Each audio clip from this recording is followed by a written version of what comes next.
आज़ाद view YouTube channel में भलीकार आहियां मुख्तियार जरवार। प्यारा साथियों, सिंध के मौसम की नई तातरीन अहम रिपोर्ट खणी तव्हांजी खिदमत में हाज़िर थिया आहियूं। से मुझा अॼु आहे 27 जुलाई 2024। से ईंदड़ 2 ॾींहंनि दौरान सिंध में मौसम कीअं रहण जा इम्कान आहिनि ऐं बरसातुनि जो नओं सिलसिलो मानसून जो हिकु नओं ताक़तवर सिलसिलो सिंध में कॾहिं दाख़िल थींदो, इन हवाले सां तव्हांखे तफ़सीली रिपोर्ट हिन वीडियो में ॾींदासीं। त वीडियो खे आख़िर ताईं ॾिसंदा। जेकॾहिं चैनल ते नयो आहियो चैनल खे सब्सक्राइब कंदा, वीडियो खे लाइक कंदा ऐं हिकु हज़ कमेंट करणु न विसारींदा।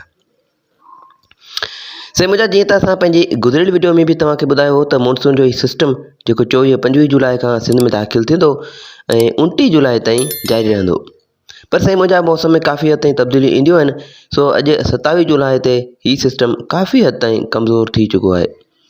अॼु शाम राति धारे बि सिंध जे ओभर वारनि ॾखण वारनि इलाइक़नि थरपारकर में कुझु इलाइक़नि ते बरसाति जा इम्कान आहिनि।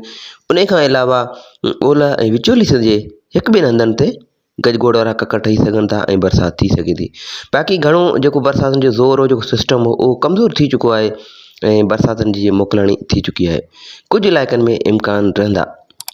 साईं मुंहिंजा इन खां अलावा तव्हांखे नए सिलसिले जे बारे में ॿुधायूं त मानसून जो हिकु नओं सुठो ऐं ताक़तवर सिलसिलो जेको बे ऑफ बंगाल में ठहण जा इम्कान आहिनि।